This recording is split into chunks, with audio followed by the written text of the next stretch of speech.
அனைவருக்கும் வணக்கம். இது சாரதி லா ஸ்டடீஸ். சாரதி லா ஸ்டடீஸில் நம்ம பார்க்கக்கூடிய மிக முக்கியமான டாபிக் தான் இந்த கிரிமினல் அஃபென்ஸுக்கு உண்டான கான்செப்ட். ஆர்டிகல் 20 பார்த்தீங்கன்னா டிஃபைன் பண்ணி சொல்லுது, குற்றம் தொடர்பான தண்டனைக்கான பாதுகாப்பு. ஒரு குற்றத்தை செய்கிறாங்க, அந்த குற்றத்தை செஞ்சதுக்கு அப்புறமா எதனா பாதுகாப்பு இருக்குதா அந்த குற்றவாளிக்கு, எந்தெந்த வகையில் பாதுகாப்பு கொடுக்கப்படுது அப்படின்ற கான்செப்டை இந்த ஆர்டிகல் 20 பார்த்தீங்கன்னா அருமையாக டிஃபைன் பண்ணி சொல்லுது. இந்த ஆர்டிகல் 20 3 சப்கிளாஸாக பிரியுது. ஒன்று எக்ஸ்போஸ்ட் ஃபேக்டோ லா, ஆர்டிகல் 20 சப்கிளாஸ் 1 ஆகவும், இன்னொன்று டபுள் ஜியோபெட்ரி அப்படின்ற ஒரு கான்செப்ட், ஆர்டிகல் 20 சப்கிளாஸ் 2. டபுள்னா 2 நினச்சிக்கிங்க. இன்னொன்று பார்த்தீங்கன்னா செல்ஃப் இன்கிரிமினேஷன், ஆர்டிகல் 20 சப்கிளாஸ் 3. இந்த 3 கான்செப்டின் அடிப்படையில் ஒரு குற்றவாளிக்கு பாதுகாப்புகளை வழங்கலாம் அப்படின்ற மாதிரி இந்தியன் கான்ஸ்டியூஷன் தெளிவாக சொல்லுது. கண்டிப்பாக நீங்கள் கிரிமினல் சைடு ப்ராக்டிஸ் பண்ணணும்னு ஆசைப்பட்டீங்கன்னா இந்த 3 விஷயத்தை தெரியாமல் நீங்கள் இருக்கவே கூடாதுன்றதை நினைவில் வச்சுக்கிங்க. அவ்வளோ அற்புதமான ஒரு கான்செப்ட் இது. அதன் அடிப்படையில் நம்ம ஒரு ஆர்டிக்கலாக பார்க்க போகிறோம். ஃபஸ்ட்டு பார்த்தீங்கன்னா எக்ஸ்போஸ்ட் ஃபேக்டோ லா அப்படின்ற ஒரு கான்செப்டை பார்க்கலாம். அப்படின்னா என்னென்னா, இந்த இடத்துல ஒரு பேராகிராஃப் கொடுக்கப்பட்டிருக்கு. இதை படித்த உடனே நம்மளுக்கு மிக அற்புதமாக புரிய வந்துடும். எக்ஸ்போஸ்ட் ஃபேக்டோ லா என்பது இந்திய அரசியலமைப்பின் ஆர்டிக்கல் 20 சப்கிளாஸ் 1 படி, இந்த ஆர்டிக்கலின் படி ஒருவர் ஒரு காலகட்டத்தில் குற்றச்செயலை செய்கிறார், ஏதோ ஒரு காலத்தில் குற்றச்செயலை செய்கிறார். ஃபார் எக்ஸாம்பிள் 1999 ஆண்டு ஒரு குற்றச்செயலை செய்கிறார்னு வச்சு பண்ணுமா. ஆனால் அந்த குற்றச்செயல் அக்காலகட்டத்தில் சட்டவிரோதம் கிடையாது. அவர் செய்கின்ற அந்த அஃபென்ஸு இக்காலகட்டத்தில் குற்றமாக கருதப்படலை. அதாவதுங்க, நேச்சுரல் ஜஸ்டிஸை பொறுத்த வரைக்கும் இது குற்றம் தான், அதில் எந்த மாற்று கருத்துக்கும் இடம் கிடையாது. ஆனால் இதற்கென தனியாக ஆக்ட் எதுவும் கிடையாது அக்காலகட்டத்தில். பின்னாடி யோசிக்கிறாங்க கவர்மெண்ட்டு, இதற்கு ஒரு ஆக்டை கொண்டு வரலாம் அப்படின்னு. ஆனால் பின்னர் உருவாக்கப்பட்ட புதிய சட்டத்தில் 1999க்கு பிறகு உருவாக்கப்பட்ட அந்த நியூ ஆக்டில் இந்த அஃபென்ஸை, அவர் செய்கிற ஒரு அஃபென்ஸை குற்றமாக இம்ப்ளிமெண்ட் பண்ணிக்கிறாங்க.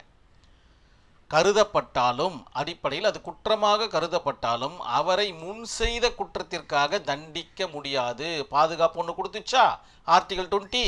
இதற்கு முன்னாடி ஒரு தவறை செஞ்சிருக்காரு, அதன் பிறகு உருவாக்கப்படுகின்ற அந்த ஆக்டின் அடிப்படையில் அந்த செயல் குற்றமாக கருதப்பட்டாலும் அக்குற்றத்திற்காக அவரை தண்டிக்க முடியாதுன்றது தான் ஆர்டிகல் 20 சப்கிளாஸ் 1 டிஃபைன் பண்ணி சொல்லுது. இப்போ பாருங்களேன், இந்த ஆர்டிக்கிளே இல்லைன்னு வச்சுப்போம், பழைய குப்பையெல்லாம் கலரி தண்டனை கொடுக்கறதுக்கு வாய்ப்பு இருக்குது. இதுதான் பார்த்தீங்கன்னா நம்ம தெரிஞ்சிக்க வேண்டிய மிக முக்கியமான விஷயம். அது மட்டும் இல்லாமல் இந்த 3 கான்செப்டுகளுக்குமே இல்லுஸ்ட்ரேஷன் ஃப்ரேம் பண்ணாமல் உங்களால் உங்களுடைய ஆன்சர் ஷீட்டை கம்ப்ளீட் பண்ண முடியாது அப்படின்றத நினைவில் வச்சுக்கிங்க. ஏ என்கின்ற நபர் 1999 ஆண்டு ஒரு குற்றச்செயலை செய்கிறார். அக்காலத்தில் அக்குற்றச்செயல் வரையறுக்கப்படாத ஒன்றாக இருக்கிறது, அதாவது எந்த ஒரு சட்டமும் இயற்றப்படாமல் இருக்கிறது.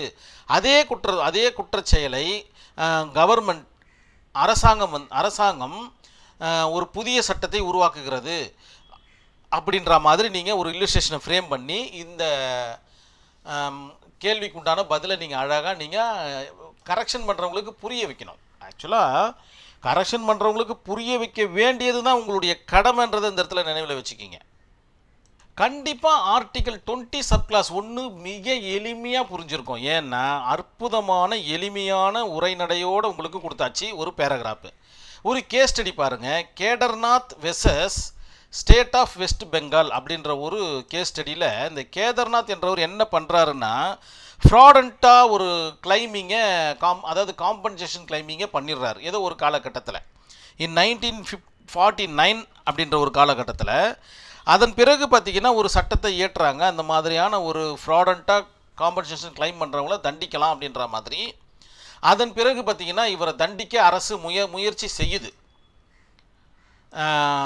இந்த மாதிரி காம்பன்சேஷனை வாங்கிட்டாரு, காம்பன்சேஷன்றது பணமாக இருக்கு இல்லையா, ஸோ முயற்சி செய்யுது. ஆனால் ஆனரபிள் சுப்ரீம் கோர்ட் என்ன சொல்கிறாங்க அப்படின்னு பார்த்திங்கன்னா, நீங்கள் உருவாக்கப்பட்ட இக்காலகட்டத்தில் அந்த சட்டம் இயற்றப்படாததுனால, அவர் இதற்கு முன்னே அந்த தண்டனையை செஞ்சதுனாலையும் அதற்கு உண்டான அது ஆக்சுவலாக பார்த்திங்கன்னா அதற்கு ஒரு கன்வின்ஷனும் ஆகிறார் அவர். அது ஒரு சிறு கன்வின்ஷனாக இருக்கிறதுனால அதை இவர்களால் பொறுத்துக்க முடியாமல் ஒரு பெரிய ஒரு கேஸாக நடத்தலாம் அப்படின்ற ஒரு ஐடியாலஜியில் கொண்டு வராங்க. ஆனரபிள் சுப்ரீம் கோர்ட் என்ன தெளிவாக சொல்கிறாங்க அப்படின்னு பார்த்தீங்கன்னா, இதற்கு முன்பு செய்த அந்த குற்றத்திற்காக ஒரு சிறு தண்டனையும் அனுபவித்து விட்டார். இதன் பிறகு ஏற்படுத்தப்பட்ட சட்டத்தினை அவர் அந்த வழக்கு கட்டுப்படுத்தாது. அதனால் இவரை நீங்கள் மறுபடியும் தண்டிக்க இயலாது. ஆக்சுவலாக இதை 2 கேஸ் ஸ்டடியில் எழுதலாம். நல்லா நோட் பண்ணிக்கணும் நீங்கள். ஒன்று எக்ஸ் போஸ்ட் ஃபேக்டோ லாலையும் எழுதலாம். ஏன்னா இது 2 காலகட்டத்தையும் சொல்லுது. ஒன்று, ஒரு காலகட்டத்தில் அவர் தவறு செய்கிறாரு, அப்போ அந்த சட்டம் இல்லை. இன்னொரு காலகட்டத்தில் அது சட்டம் இயற்றப்படுது, அந்த கான்செப்டில் இவர் தண்டிக்க இயலாதுன்னு சொல்கிறது எக்ஸ் போஸ்ட் ஃபேக்டோ லா. இதே கேஸ் ஸ்டடியை நீங்கள் டபுள் ஜியோபட்ரிலையும் எழுதலாம். ஒரு காலகட்டத்தில் அவர் தண்டிக்கப்பட்டு விட்டார், ஏதோ ஒரு இல்லீகல் ஃப்ராடன்ட்லி காம்பன்சேஷனுக்காக. அதன் பிறகு ஒரு புது சட்டம் வருது, மறுபடியும் அவரை தண்டிக்க இயலுமானா இயலாது அப்படின்னு சொல்கிறது தான் இந்த டபுள் ஜியோபட்ரி. இதை தனியாக ஒரு டாப்பிக்காக நம்ம பார்க்க போகிறோம். இருந்தாலும் 2த்துக்குமே இந்த ஒரு கேஸ் ஸ்டடி நீங்கள் உபயோகப்படுத்திக்கலான்றதுக்காக தான் நான் இதை இந்த இடத்துல உங்களுக்கு தெளிவாக சொல்கிறேன். நான் கண்டிப்பாக இந்த வீடியோ உங்களுக்கு புரிஞ்சிருக்கும் நான் நம்புகிறேன். நம்மளுடைய சாரதி லா ஸ்டடீஸில் ஒரு வாட்ஸ்அப் குரூப் ஒன்று ரன் ஆகிட்டு இருக்கு. அதில் என்னென்னு ஆசைப்பட்டீங்கன்னா இந்த நம்பருக்கு நீங்கள் ஒரு டெக்ஸ்ட் மெசேஜ் அனுப்புங்க. இதை பேஸ் பண்ணி நான் உங்களை குழுவில் இணைச்சிட்றேன். நேரடி பயிற்சி வகுப்புகளுக்கு இது உதவிகரமாக இருக்கும்னு நம்புகிறேன். அது மட்டும் இல்லாமல் நீங்கள் குழுவில் இணைவீங்கன்ற நம்பிக்கையோடு இந்த வீடியோவை நான் கம்ப்ளீட் பண்ணிக்கிறேன்.